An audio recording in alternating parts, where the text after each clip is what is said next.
Hello, and welcome to another episode of Undiscovered Beasts and Strange Phenomena. Please join our experienced and knowledgeable panel of hosts as we explore the great mysteries of our time: Bigfoot, UFOs, ghosts, and unexplained phenomena.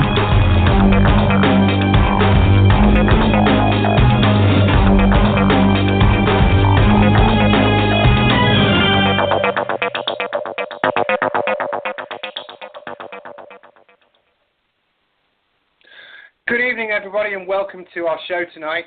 It's my great pleasure to have as a guest Shane Corson, a good friend of mine, a man whose word I trust, and I don't say that about everybody, but I really do trust Shane. He's an honourable man. He's an very experienced field researcher. He's involved in both the Tillamook Forest Research Group and in the Olympic Project. Many years of research under his belt.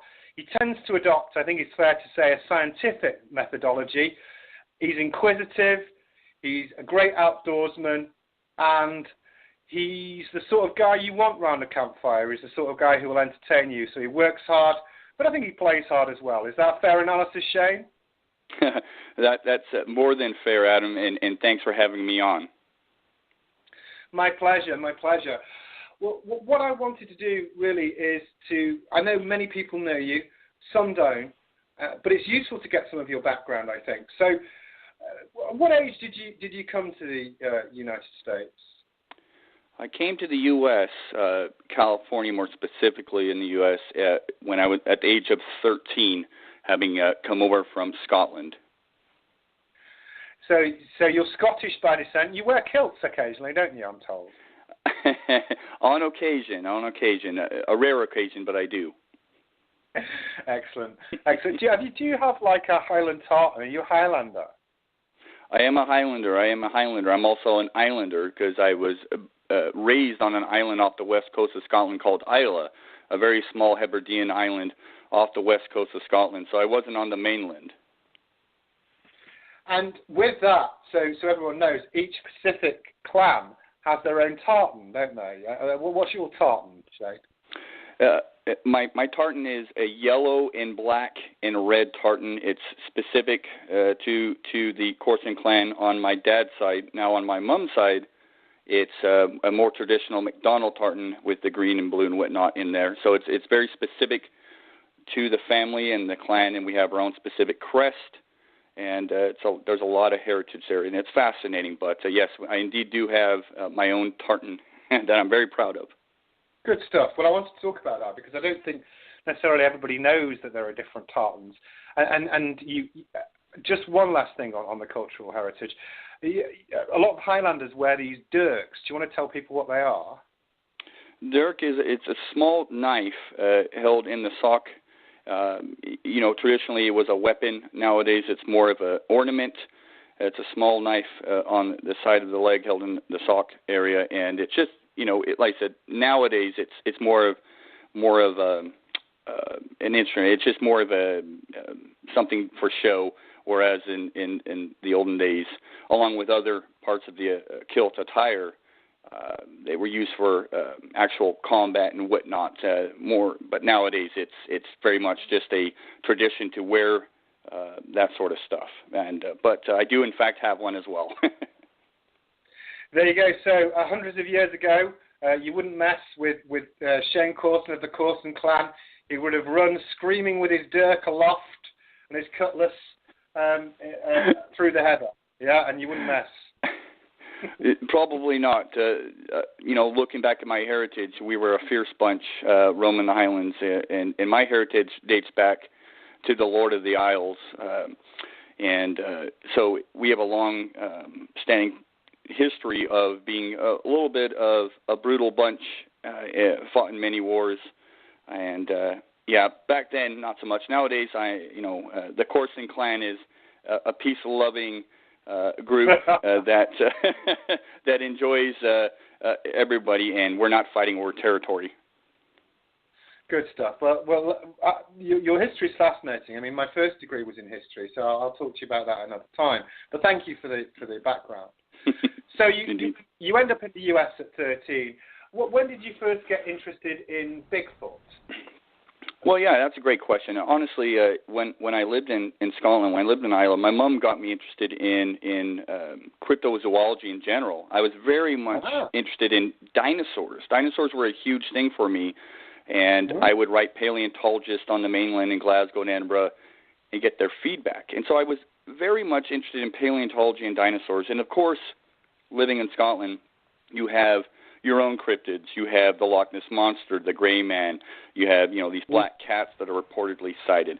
And so, that's basically how I got interested. My mom got me interested, and I would read every book on every cryptid I could get my hands on, and I got really fascinated at a young age on the subject of the Yeti and Bigfoot. Right, so even before you came to America, you were interested in cryptozoology in general. That I didn't know that. That's interesting. Very good.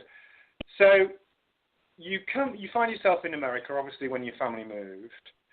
When did you start getting involved in Bigfoot research, or did it happen to you by accident? Tell us a story.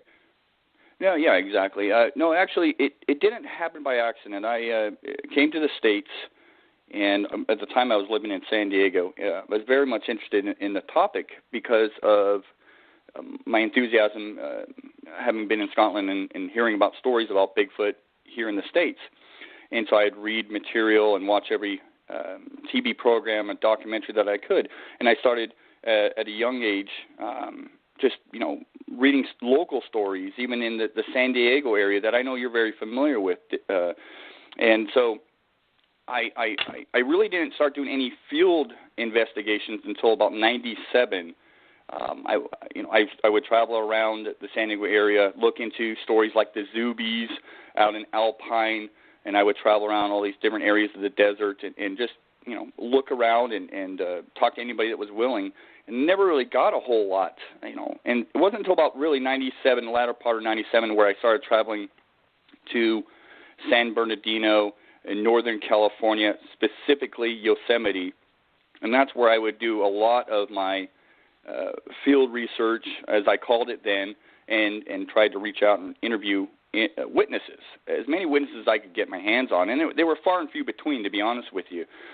But I would try and reach out to anybody who had a story. And I never really found anything really compelling in California, to be honest with you. A lot of interesting stories, anecdotal stories and whatnot. I never found anything real physical to take home and go, I got something. I never really did. But I would travel north because of the amount of forests up there and the history up there, Yosemite and Humboldt and Willow Creek, those areas. There's a lot of history in the Sierras.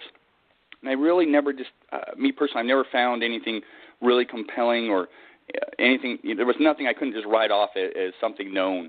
And so it was around 97 really when I did kind of launch into the field research aspect of this phenomenon. So when you were doing this initial research, were you part of a group, a team, or were you just a very focused individual? I was a very focused individual, just solo. I really didn't, everybody I had seen on TV seemed so far, so hard to reach out to, all these groups. And there wasn't a whole lot of groups. There were groups, but there wasn't a whole lot going on for me in California. There were Oregon, Washington, and other places around the United States. And so I was very much the solo writer. I would go out and do my own thing. And like I said, I was doing field research as I saw it. Now it's progressed tremendously because of my resources now. And back then I really wasn't being a very adequate. It wasn't very adequate in what I was doing. And it was much later that I learned that there was so much more to this phenomenon than just going out looking for things or what you thought you should be looking for. So at that time, you were not finding many. Were you not finding many credible witnesses, or were you discouraged? How did you feel, Shane? Yeah, I was a bit discouraged, honestly, because it seemed that there were individuals out there that were finding things, and there were places that I thought I should be. And California never really felt like the spot for me to conduct research, and it was very frustrating at times. Very frustrating. Because I was back then I was a bit of a weekend warrior, where I would go out and I would, spend 2 or 3 days out at the most, sometimes just a day. If I was going up to Yosemite from San Diego, it's 11-plus hour drive, and I would really have to exactly, and I would really have to. It was minimal as to what I was able to do, and those individuals I could reach out to. I had to really plan my schedule, and I really at the time, it's a needle in a haystack, and so I really would try and just focus on areas I thought a Sasquatch could possibly be in, or where I could find some physical evidence. And it was very difficult, and it was very frustrating.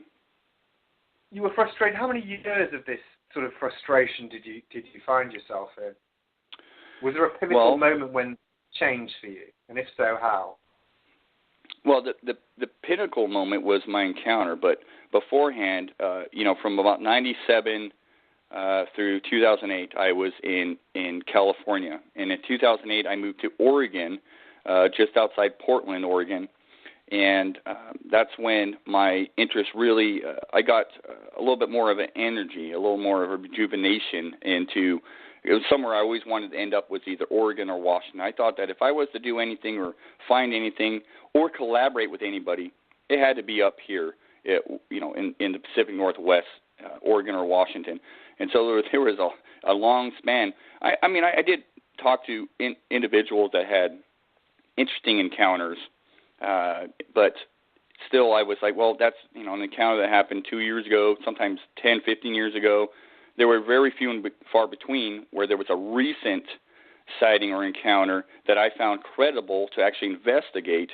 And so it was very frustrating until I moved up to Oregon, where I got this new life, this new breath of fresh air.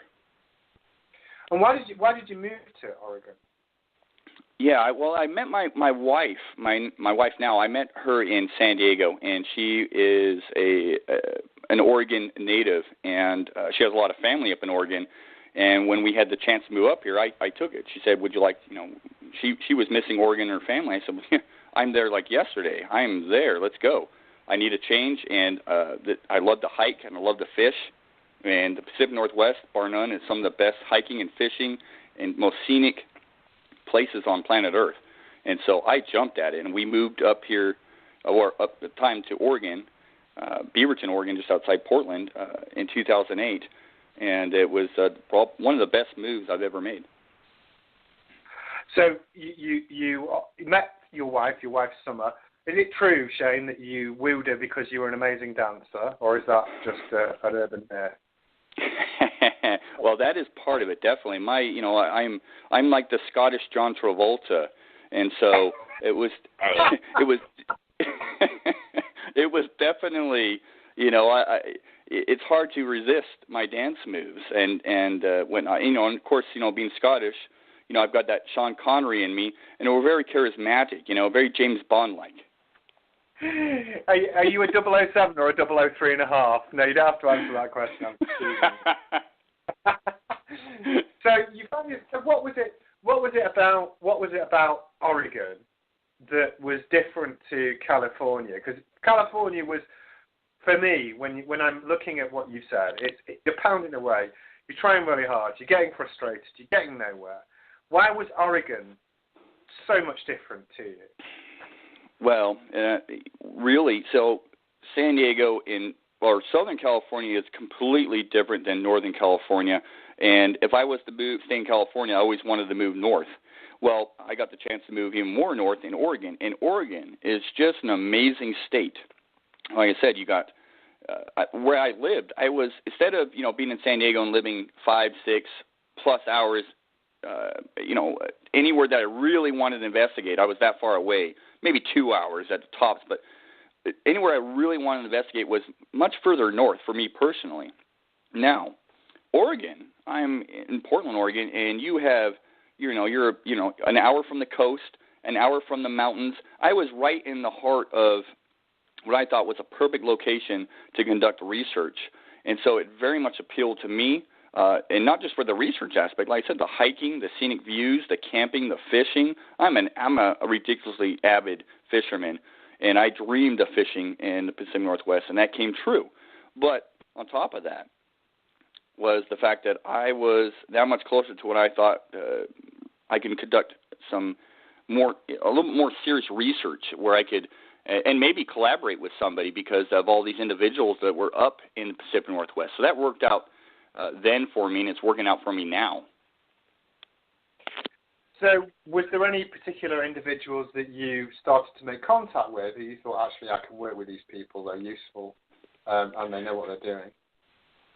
At the time, there was a little bit of frustration because I was new. So in 2008, I think it was either 2008 or 2009, Facebook kind of became a thing.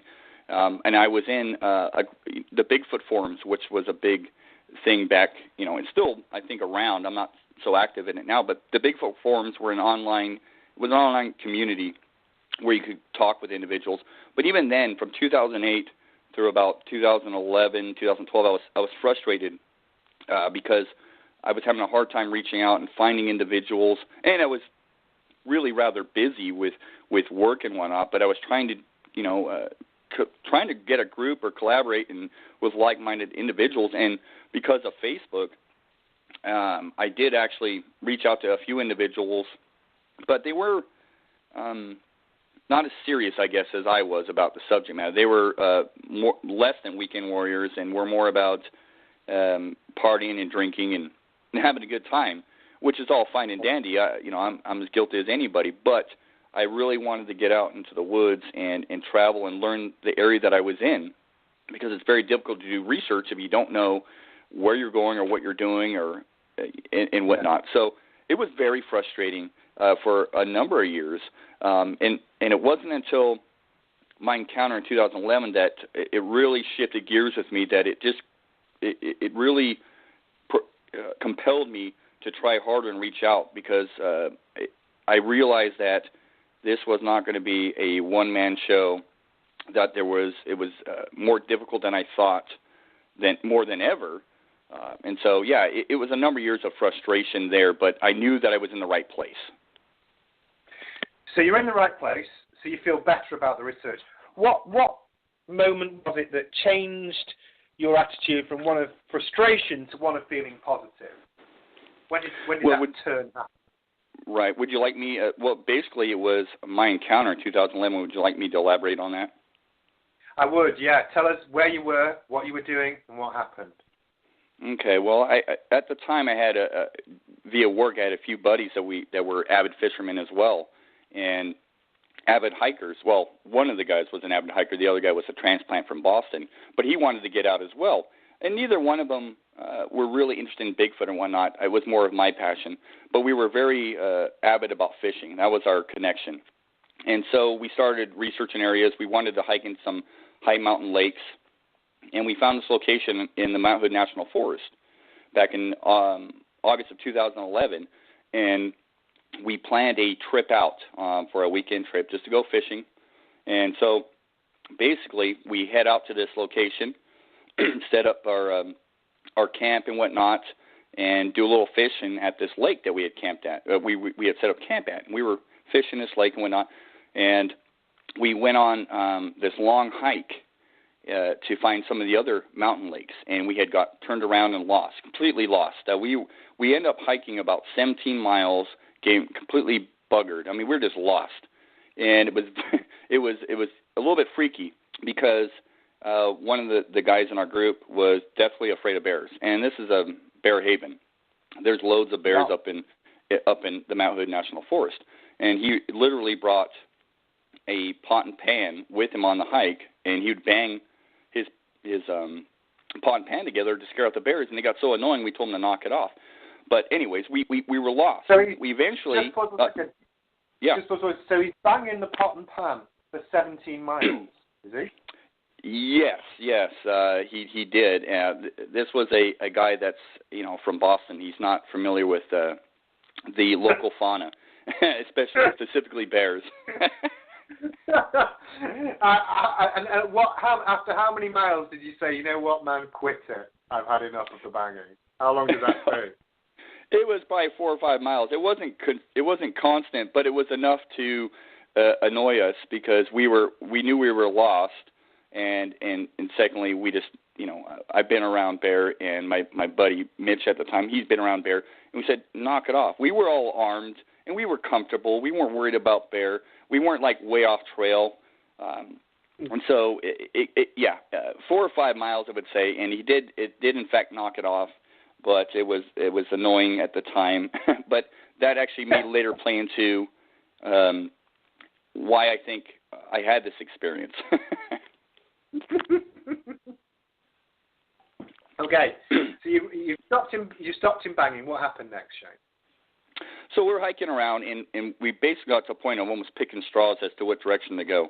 And after listening to my two buddies get us even further lost, I decided to go in a certain direction. I said, you guys can follow me, and they did. And we did eventually make it to the lake that we were looking for much later in the afternoon. Having used up all of our water sources, fortunately, there was a lake nearby, and we could filter water and whatnot.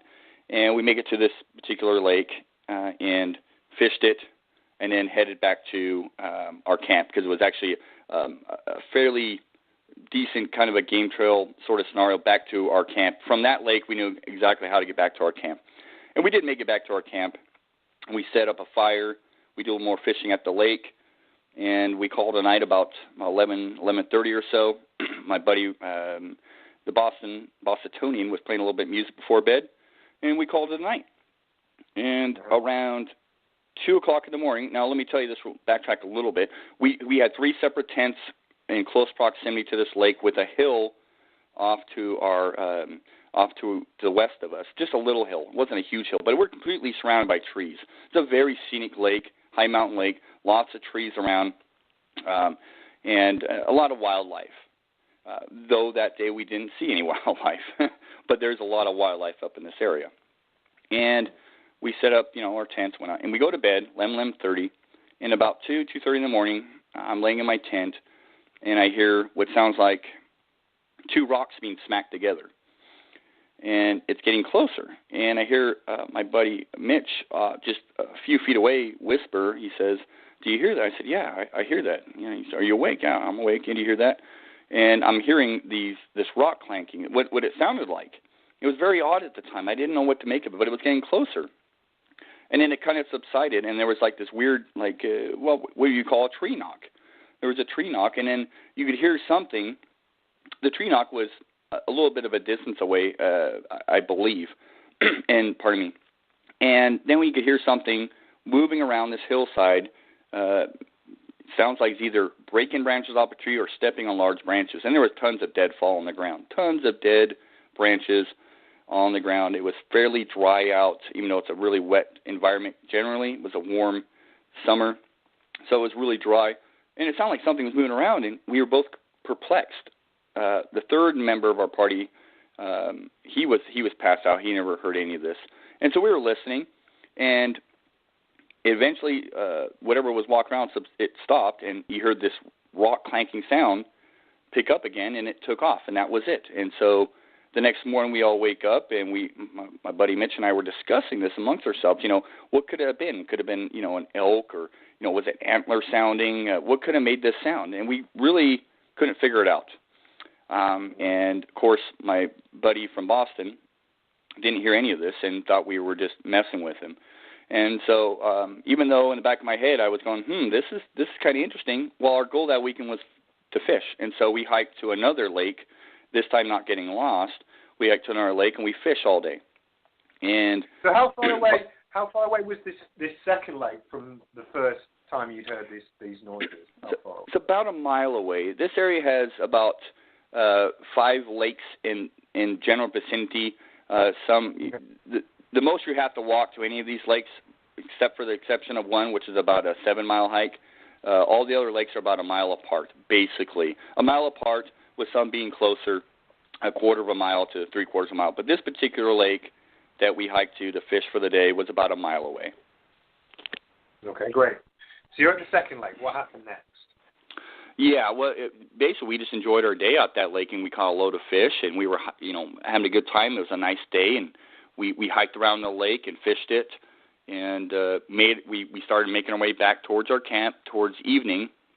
And on our way back, we heard a very odd whistle that was about halfway back to our camp. We heard a very odd whistle. It was one of those whistles I thought, it sounded like one of those emergency whistles, like somebody was lost. And so we yelled out, "Hey, anybody there?" It didn't sound like a bird whistle. It was very coarse, very much like a coach's whistle. And we never got a response, so we kind of stood around for a little bit and thought, it had to be just a bird or something. But it was just a very odd whistle. And and then we continue on after waiting to see if there was somebody indeed lost, because people get lost on the woods all the time. And if you're smart and don't know where you're at, you carry a whistle or some sort of means of attracting someone's attention. But so we head back towards our camp, and we mimic the past night's activities. We start a fire. We do a little fishing on the local lake that we're at. We eat dinner. We're listening to a little music and have a good conversation, and we all head to bed. And once again, that 2 o'clock to 2:30 in the morning time frame, I hear once again what sounded like rock clanking or some rocks being smacked together. And it's getting closer again. And it's getting closer again. And once again, I'm awake, and my buddy Mitch is awake, and he whispers over and goes, "It's back. Whatever it is back." And I said, "Yeah, it's back." And it's getting closer to our camp once again, much closer. And when I say rock clanking, it was like nonstop. It was like smack, smack, smack, smack. It wasn't like a lot of seconds or minutes passed by. It was very consistent. It was very unnerving at the time. I remember thinking, why won't it? What is this? Stop! I wish it would stop, because it was just so consistent. And I just had in my head I couldn't figure out what it was. It didn't sound like elk. It didn't sound like a deer or bear or raccoon or anything else.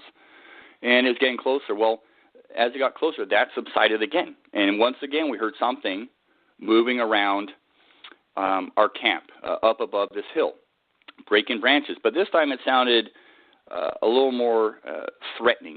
It's a faster pace, a lot more breaking. And my buddy Mitch spoke with me, and he said, "Hey, I'm hearing something off to my left." And I told him, "Well, I'm hearing something off to my right." So we were thinking possibly, and I don't know to this day if this is true or not, but there was possibly two of something out there because of what he was hearing and what I was hearing.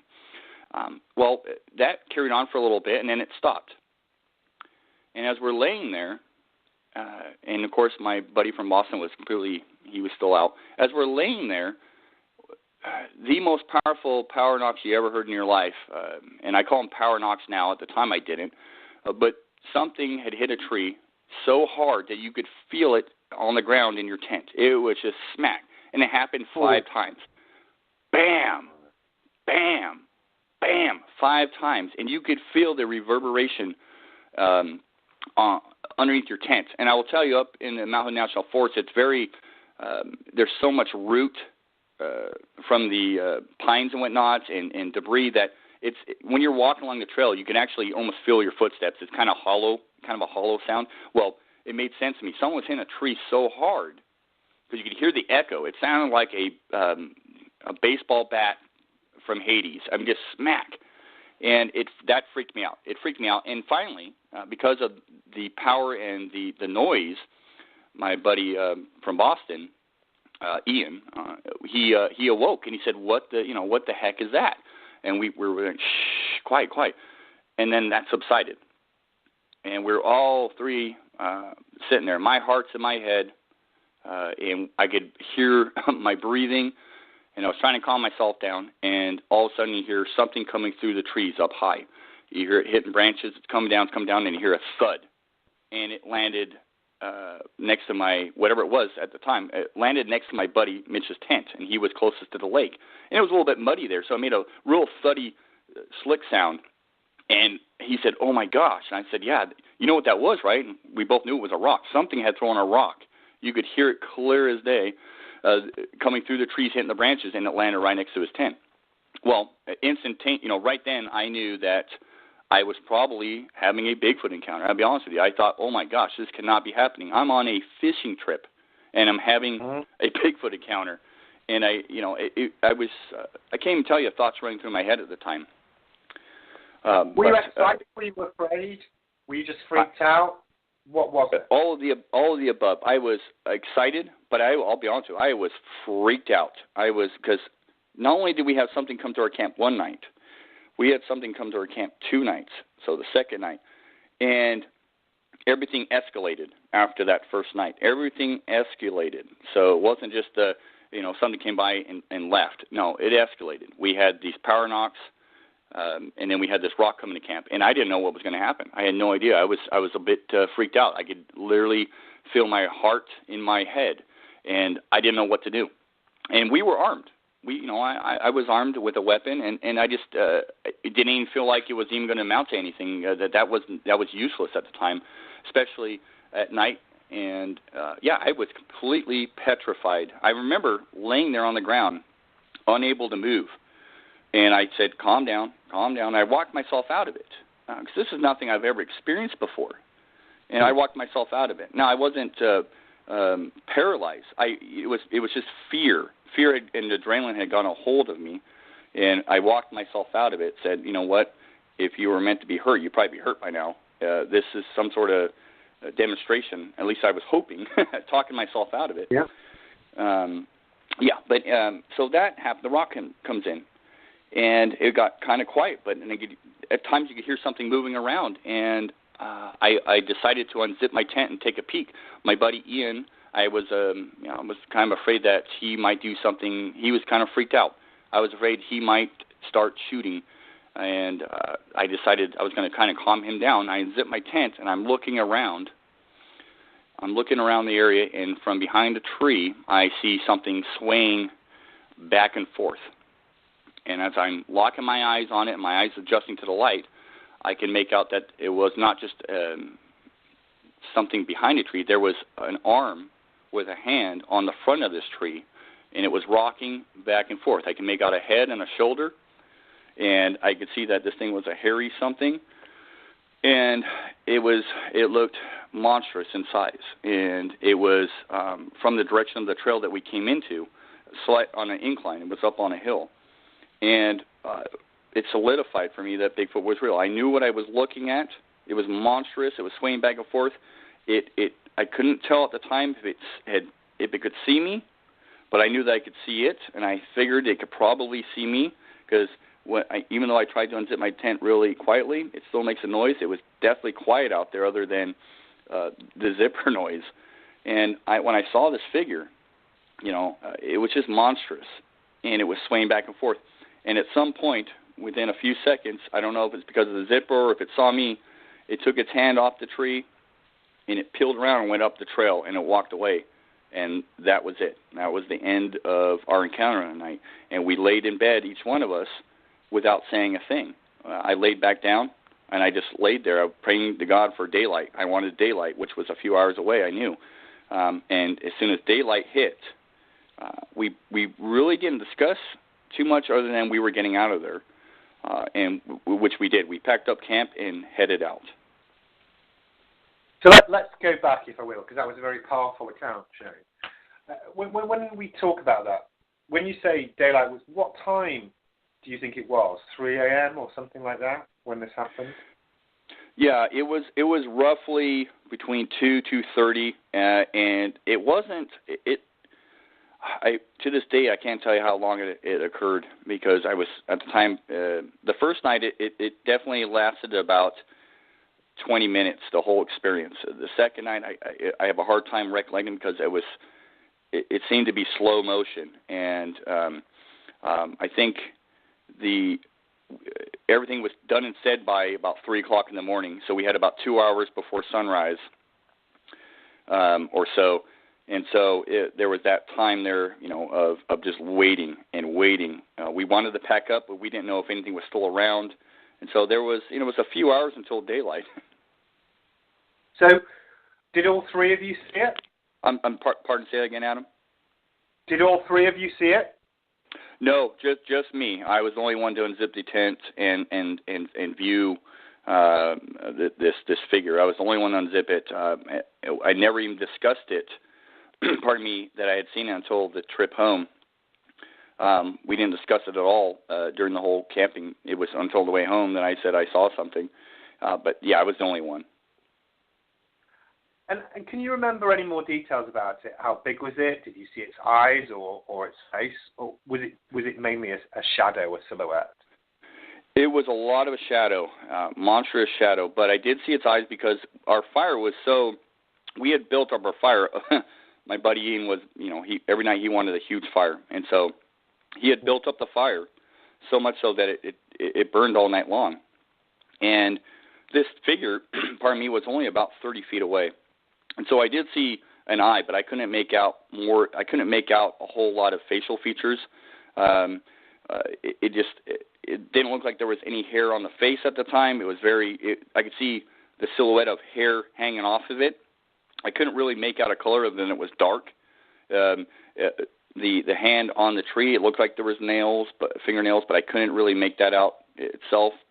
It really actually quite blended in with the bark.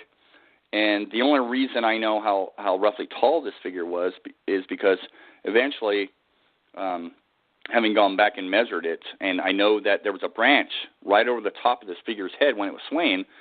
He would actually, or he or she, I don't know, but I say he because it felt like a male. His head would hit this branch right above its head, and so I can roughly estimate that this thing was about 7.5 feet tall, given the branch that its head was hitting and the distance and whatnot. So I mean, it was a very large figure. I really couldn't make out a whole lot of detail, but given the circumstances, what really riled me up and got me excited was the fact that, much after the fact, was that the whole experience, and then I had gotten the chance to view this figure. And one last question about it. Did you see any eye shine? You said you saw an eye. Did it give you any eye shine, and if so, what color? Yeah, I really didn't see. It was it's hard to explain. It was more of a glisten, I think, from the firelight reflecting off its eyes. I didn't really see any eye shine per se. It was more of I guess it was a bit of an eye shine, but it was more of a glistening, just reflection from the fire that I could see, like that almost glassy eyeball. And I only at times saw just the one as it was swaying back and forth, very fidgety, like moving back and forth from behind the tree. So there wasn't, honestly, there wasn't a whole lot of detail that I can pull out of that, and it's unfortunate. I often think, man, if I had been on my A game and had a FLIR, it would have been so amazing. But, of course, at that time I was on a fishing trip, and I didn't even own any equipment like that at the time. Unfortunately, so it was minimal as far as what I can give you as a description, other than it was a large hulking beast with an arm, a large shoulder, large head, dark long hair, hand, and whatnot. There wasn't a whole. I never saw its feet or its legs because of the incline in the bushes. I never saw any of that. Hey Shane, this is Mike. I want to jump in here real quick, if you don't mind. At any time, did you detect an unusual odor in your camping experience when this encounter, or both of these nights of encounters occurred, that you could attribute to the animal that you believe you witnessed? Right. Great question. No, never. I never smelt anything. No obnoxious odor or anything. I never, not one of us smelt anything obnoxious or anything we can attribute to even any sort of animal. And another thing of note on top of that was that I never heard any vocals or anything. If there was any grunts or anything at the time, I never heard them. And quite honestly, I don't think I would have, because they probably would have been subtle, and my heart was in my head pounding most of the time. And so if there was any of that stuff going on, I never heard it. But there was definitely no smell at that time that we picked up at any time given the trip. And just one other quick question, just for clarity, how big would you estimate the rock was, you say, that came crashing down and landed near the tent? Yeah, it was roughly softball size. It was roughly a softball size rock, just a little bit tad smaller than a softball. And it's one of those things I regret not picking up and taking with me, because I often think, was that what I heard, was that one of the rocks that was being clanked together? If in fact that's what was happening, I wish I had picked up that rock to see if there was any score marks on it, but I did not. We saw the rock and I left it. But it was about a softball size. And if I may interject real quick, because there was a point I was going to bring up earlier with the pot and pan banging. When we had gotten lost up in this area, we were up in bear country. We had seen evidence of bear claw marks and burrows and whatnot. And I often think back, having gotten lost and being way up on this ridge, that maybe possibly trying to rationalize my experience over 2 nights, that we had gone into an area where the Sasquatch were. They were up there doing their thing, and we had entered an area where they were living for a bit or staying or passing through, and we disturbed them. And between us being up there urinating, along our trip and knocking pans back and forth and being obnoxious hikers and talking, maybe we brought something back to our camp that basically was kind of like, hey, what are you guys doing here? Get out of here. It's just a hypothesis, an idea. I really don't have a better one other than we did have a 2-night experience. Very interesting. Now, one of the things you mentioned was that, Shane, that there were a lot of bears in the area. You were scared. If you're of a skeptical persuasion, there's a very obvious thought that comes to mind that, what you did see was a bear. What would you say to people who say, well, actually, Shane saw a bear and he was scared and confused? Oh, absolutely. And I've had that tossed at me many, many times. First and foremost, I never saw a bear up in the area. We saw evidence of bear. And when I say there's a lot of bear, there's, average bear up there. I mean, there was activity. We found bear scat. We found claw marks and burrows. We never actually saw a bear. To answer your question more specifically, bears don't throw rocks. They would not encircle a camp like that consistently without maybe coming into the camp. We were very cautious about where we left our food and whatnot. If something wanted to come grab our food, it was hanging in the tree and could have taken it easily. But bears don't throw rocks. They don't smack trees as hard as what we heard. And I've never seen a bear standing on 2 legs swaying back and forth with fingers on a tree. And so it wasn't claws, they were fingers. And there's much more to it. I mean, when you think about the whole experience 2 nights in a row, I've had bear encounters, even recently. And so I'm very familiar with bear and bear activity, and, I've had to chase off a bear or two. But this was definitely no bear. I've never seen a bear throw a rock or beat a tree. No, that's fair enough. Yeah. I want to put the point to you because I know that will be in some people's minds. So absolutely. Now, I want to move on. There's so much I could talk to you about, but there's a couple of things I wanted to focus on today, as well as your sighting. And obviously, you work on Monster X Radio. We can talk about that towards the end. But you're very involved in the Olympic project, and you're very involved in a potential analysis of nests. So could you tell us a little bit about that and what progress you're making in that field, please, Shane? Yes. I'm an Olympic project member, along with Derek Randalls and a plethora of other very amazing individuals, both trackers and field biologists and scientists and what have you. Very honored to be a part of the Olympic project. And we've been led to a discovery about almost 3 years now from a timber agency. We were led to a discovery of some very odd-looking nests. And I got the call from Derek Randalls about these nests. He had gone out and investigated these nests along with DNR, Department of Natural Resources, and the timber agency after being told of these nests. And I've spent an amazing amount of time, absolute ton amount of time out in this nest. And I'm going to speed this up a little bit because it's a lengthy story. But these nests are absolutely, bar none, one of the most exciting things I've ever been involved with. And these nests are made out of huckleberry. They're along these fingers, along a ridge line, western-facing ridge line. They range in size from, anywhere from 8 to 9 feet to, 2 to 3 feet, and most of them are over a foot in depth, made completely out of huckleberry branches that have been weaved and formed into these giant nests. They're not beds. They're not bear beds. They're not elk beds. They're not deer beds. These are nests, and they're not bird nests. Some of this huckleberry ranges in size from, a half inch to 2 inches in diameter.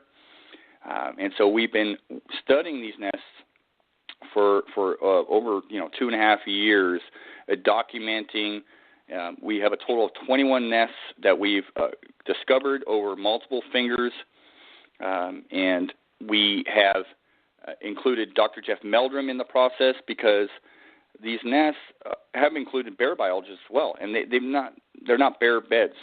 They have never seen anything quite like this, nor has anybody in all their experience in the woods, including this timber agency. And we included Jeff Meldrum into this process because after 2.5 years, we have done as citizen scientists, as laymen, as much as we could do in documenting them, and we included Dr. Jeff Meldrum into this because of some of we wanted to include his foresight, insight, and he wanted to collect samples so that we could get some environmental DNA, eDNA performed on these nests.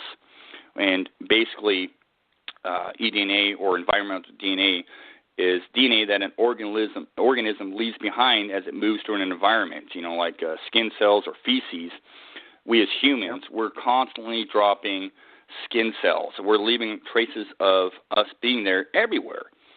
And just recently in Belgium, scientists were able to pull out eDNA from Neanderthals in a Belgian cave that were thousands of years old. Thousands of years old. I know you're very familiar with this, Adam. It's very exciting to talk about. But just they pulled these eDNA soil samples and pulled out DNA from them, and it not only identified Neanderthal, they identified cave bear and woolly rhinoceroses and mammoth. And so our hopes in this process of these studying these nests and taking it to the next level, including science, and it's a very expensive process. It's a very expensive process and a tedious process. But we're hoping they're going to be able to pull out everything that's been in that nest via the soil samples, everything that's been there. We're hoping they find something that probably shouldn't be there, or something unknown that's either related closer to the human or a non-human primate. And that's the goal with this nest area. And it's one of the more exciting things we're working on. It's Dr. Todd Distel. He's a biological anthropologist and molecular primatologist based out of New York University. He's performing the test for us, and it's, like I said, a very tedious and lengthy process, but we're hoping something will come of this. We know he's going to be able to pull out a lot of known animals that have been in the area, because obviously we have bear and raccoon and all sorts of ungulates in this area. We're hoping that they'll pull something. We're hoping to figure out what made these nests, and I have a pretty good idea what did, and it's nothing known to science. Now, when we talk about this, I know Todd Distel, and obviously I know Jeff Meldrum both very well. What I'd say with Todd is, if there is something anomalous, I think he would say so. I think he's a man of integrity, and obviously Jeff is too. But Todd will stick his neck out. But people are going to say, inevitably, and I've seen it. I've seen talks about, is it a ground squirrel and things like this, whatever. But what they're going to say is, you'll need this evidence if it's something that we don't yet know to science. So what's the timeline for this, Shane? Have you got an idea when this might be released, this evidence, or Todd might finish his process, or is it just too early to say? It is a bit early to say. I said it's a very time-consuming, tedious process. This was, even though Todd Distel is involved with the molecular and whatnot, he had to kind of learn the eDNA process. And so it's a process where he has to set up his lab, which he's done, set up his lab and test accordingly, and he needs help from other of his peers and whatnot. So there is no time frame. We're hoping within the next 3 months or so we may have some initial answers possibly, but of course I don't expect anything to really go public, because everything needs to be peer reviewed, and that's the proper way to do things. This isn't a Facebook or a social media Twitter. No. Oh, we found Bigfoot. It's got to be peer reviewed, and you have to do things via the scientific method and do them properly. So let's just kill the speculation here. That's why I asked you the question.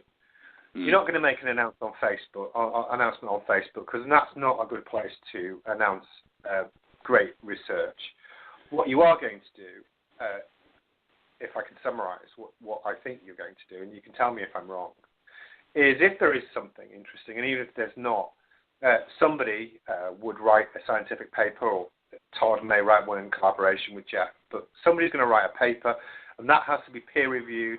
That then has to be published, and this process will take time. And what you're not going to do is spend time leaking rubbish on Facebook. Is what I'm saying correct, Shane? Absolutely, 100%. I don't think that does anybody any justice. I don't think it does the Sasquatch phenomena any justice or science justice. I wouldn't imagine Jane Goodall or any of these others in their heyday jumping on Facebook and saying, a chimpanzee does this. I can prove it, but you have to wait. It's not going to be like that. No, it's going to be done properly, regardless of the outcome. Regardless, I think there's something. The really interesting thing, Adam, here is that what we have for sure is unknown hair, which has been analyzed and looked at. Unknown hair, unknown nest, unknown behavior. So regardless if this is associated with Sasquatch, which I personally think it is, something really unique is going on here, and it's never been documented before. Okay, good. Well, when you can release the findings, we'll look forward to it, and when you can give updates, we'll look forward to it. And I think your approach is very noteworthy. In my opinion, it's the right one. I want to ask you a general question now, if I may, Shane. You've obviously spent a lot of time thinking about Bigfoot, Sasquatch, whatever you want to call it. What do you think it is? What is it, Shane? I really do believe it's an undocumented primate of sorts. I think I won't jump and say it's a Gigantopithecus, but I believe it's possibly a relative. Quite possibly. I think if you look at, and I've spent, like you said, an ungodly amount of time thinking about this, but based on the things I've experienced and encountered via field findings and recordings, I think we're dealing with a primate of sorts that it doesn't need, everything's, well, how could it, you need thousands and thousands to propagate and survive. I don't believe that's true, especially if you look at like the lowland gorilla populations. If you look at orangutans, for example, they give birth every 6 to 8 years. I think Sasquatch is quite similar. I think it gives birth every 6 to 8 years. And they, I won't guess at their longevity, how long they live, maybe 60 to 70 years. I have no idea. But I think they can live in small numbers, whether it's individually or in social groups, just like, a lot of primates do. And so I do believe it's maybe a descendant or a relative of Gigantopithecus via the size. Of course, and something that can survive off of plant life. It's omnivorous. You could definitely, I believe it eats meat and plant, and that it's just very elusive in small numbers. I don't think there's hundreds of thousands of these things roaming through the United States and the continental, North America. I think the number is much smaller, and that they just managed to evade man. I don't think it's that far a stretch. We're always discovering new things. But I do believe, quite possibly, we're dealing with just another very, very unique primate. And do you think we're close to it being discovered now, Shane? Is it something, after years of research and sometimes frustration and even a sighting, would you guess that we're on the threshold of discovery? I do. I really do. In fact, so much so I moved to Washington State, where I now reside, because I'm that much closer to the Olympics. I'm closer to working with individuals that have the same goals and ideas and they can get out. I mean, I'm out all the time. I really do, Adam, think that we are on the cusp of a fantastic discovery, whether it comes via this nest study or something else. There is a lot going on behind the scenes. There's a lot of stuff that we're working on, that other individuals around the country are working on, both academic and laymen alike. I think we're getting closer and closer, and I think it's just a great time to be associated with the Sasquatch phenomena and working on the shoulders of giants of those that have come before us. I'm very excited about the future of this, and I do believe that it's around the corner, discovery. Excellent. I want to move on slightly because I think it's important we cover what you're doing in Monster X and what you seem to have expanded a lot recently. Do you want to tell people a little bit about those? Some people might not know about Monster X, so do you want to tell us a little bit about Monster X and what your plans for the future are? Absolutely, excellent. Yeah. I've been podcasting for over 5 years, and a passion of mine. I strictly focus on the Sasquatch phenomena because I just personally I don't have time. I got so much going on, and I want to keep it focused. And so Monster X Radio over the last 5 years has delved into the Sasquatch phenomena, investigating and interviewing individuals and sharing encounters and whatnot. And recently we have escalated things. We decided that, let's take this to the next level, and we made a website up. We have Monster Exclusive, where people can join us for a small fee and get involved with the research. Whether you can get out in the field or not, you can listen to what's going on firsthand, whether it's got to do with field research, encounters, all of the other data that's coming in. We're providing that via Monster Exclusive for members, and I'm really excited about it because we've included a lot of unique things in there. We have a biometric show, a field report show, eyewitness encounter show, and we still do a free show every week. Every Sunday we still do a free show. So if people don't want to pay or whatnot, we still do a free show. But I've been doing this for 5 years, and I wanted to be able to take the Sasquatch subject to a whole new level, and I want to be able to spend more time reaching out to individuals and sharing stuff with individuals and collaborating with people, and I want to include them in this journey because it's exciting. It's really exciting, and so that's what Monster X Exclusive comes into, and I think it's going to be a great thing. It's a great thing now. It's going to get better and better, and people can come along for the journey. It's very much a research show. You're going to get encounters and all that, but you're also going to get data that's just not out there to the public, generally speaking. I've included, we work closely with an individual that some of your listeners may be very familiar with Squatch Metrics, using his data that he compiles and puts into numbers and whatnot. You can learn so much from that data. Just down the road here, I'm going to be doing a show with him nightly, as included into Monster X Radio. It'll be part of our free stuff, but this is an individual that lives and breathes analytics. He's a fool when it comes to this stuff. He's such a genius, and we'll be talking about different parts of the country and what reports are coming in, and what that data looks like, and how it applies to certain regions around the country. Whether it's moon phase, weather, altitude, and whatnot. I mean, it's just a really fun thing for us to be doing and sharing, and I hope individuals do join us because I think they can learn something, and I think they'll be enthralled and know that we're moving Bigfoot from taboo to something more concrete, at least in my opinion. And so that's what's going on with Monster X Radio. Excellent. And I think we've covered some excellent topics tonight, Shane. I thank you for sharing the intensity of your encounter.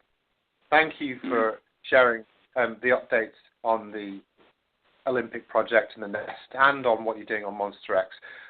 If I was going to take anything away from this interview, the most important thing for me would be your passion and commitment over so many years.